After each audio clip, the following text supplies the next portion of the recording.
Pozdrav, moje ime je Ćutolog, ja sam iz Portoroža i danas pričam o doživljajima iz kazina kao i uvek.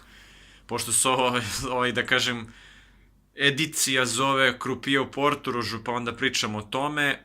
Glavna stvar, zašto u Portorožu neće da zakrpe krov? Odnosno ne u Portorožu, u Lipici, pošto su to ista firma, da kažem, drži jedno i drugo.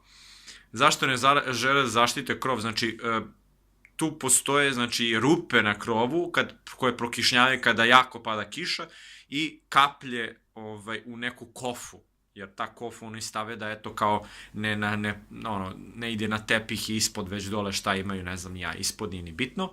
Poenta je da to se dešava, zašto oni ne žele da obnove taj krov i tako dalje. Zato što u Sloveniji je još uvek država vlasnik kazina, ali su dali na upravu, kao da kažem, profesionalnom menadžmentu koji uzima sve pare, znači oni plaćaju zaposleno i brinu o svemu, ali koriste, da kažem, tu infrastrukturu i tako dalje.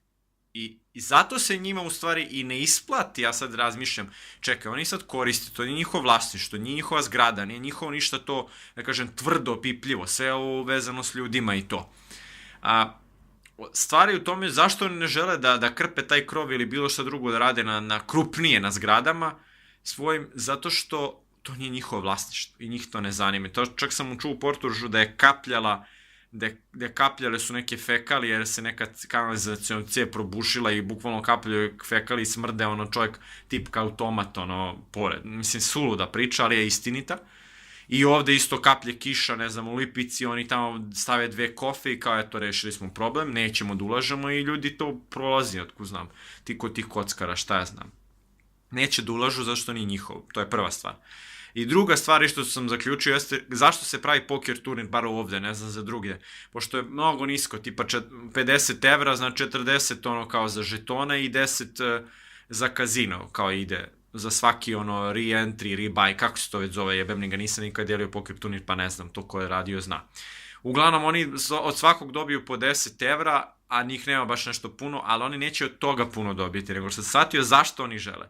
Naprimjer, ponedjeljkom i sredom nikoga nema u kazinima i oni su se dosetili, ajmo da ubacimo ponedjeljak i sredu, da mi pravimo poker turnir, zato što će onda tada ljudi dolaziti. Šta se onda dešava? Oni ispadnu, na primjer, s turnira. I onda oni i dalje ostanu tamo, igraju na drugim stolovima, igraju rulet, igraju nešto i dešava se nešto. Znači, protok ljudi, da ljudi vide da tu nekog ima.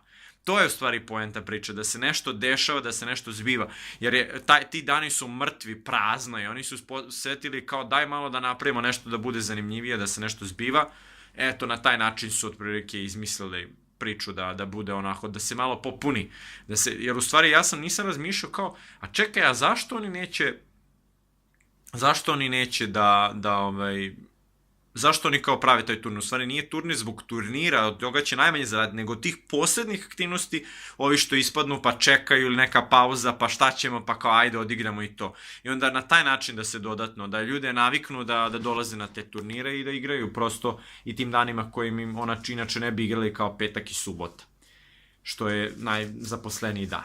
Sad, druga stvar isto zanimljiva vezano za onu infrastrukturu što sam rekao, shvatio sam, otkrovenje sam dobio danas. Zašto oni u stvari otvaraju žetone onako, kako se to zove, neka Šerijeva škola, Bemliga, kako se to zove po starinski. Znači oni otvaraju na ruletu žetone onako ne po 5, onako u kulicu da zidaju, kako ja to kažem, već otvaraju žetone onako po stolu, znači onako ređaju ih da se vidi svaki.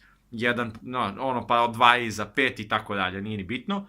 Uglavnom ređaju jedan po drugom, znači onako izgleda malo smešno za današnje uslove, obzirom na ovu englesku školu koja je, ili američka binga koja je, da bi se brza lova obrtala i tako dalje, da se brzo deš. Šta je fora? Ja sam tek sad shvatio zašto oni to rade. Što im svi krupije, ovi stariji, znaju na taj način, to je sigurno, i ta, da kažem, stara garnitura radi ceo život na taj način i nema im nameru da menjaju to.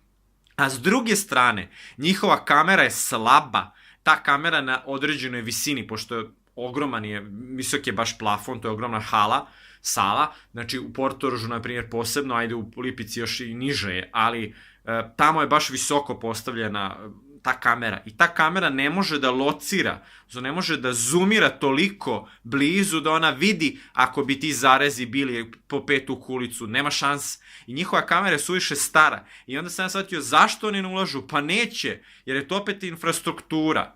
Znači to opet neka spada u neku infrastrukturu i opet se nešto dešava vezano za to, ali generalno koliko sam ja video ne utiče toliko to što ljudi pričaju kao otvoriš žetone ovako onako, da to sad utiče nešto mnogo od igru, da će oni da uštede, ne znam ja, to su samo pričanti priču, to je vrlo plitka priča, nije baš tako, možda neki procenat zavisi, ali možda ako bi stalno igrali jako, ali igrali neke sitnije stvari i tako dalje, tu nema toga ništa. Ali ono što kažem, hoću da kažem da je ta kamera infrastruktura u kojoj oni ne ulažu, zašto ne žele, jer nije njihovo, baš ih briga, jer to treba sigurno da košta, jer ona kamera od ozgo baš mora da zoomira, oni ne mogu da razdvoje bre koliko dinara ima, odnosno dinara, ne, koliko para ima na stolu, mora da se ne znam kako novčanice razdvajaju kad krupije namešta i tako dalje, ima i neke fazone i to sam učio tu. Hoću da kažem prosto, ništa ne žele da ulažu, zato što nije njihovo, i prave poker turnir zato da bi ljudi došli uopšte da budu tu prisutni, da bi igrali druge igre. Eto, to je to, a ne poker turnir je njima puča, razumeš, toga će dobiju 500 evra, možda daj Bože, ni toliko. Eto. Toliko za sada, kažete svoje mišljenje, recite, komentarišite, lajkujte, subscribeujte i ostalo. Eto. I pričamo sledećom prilikom.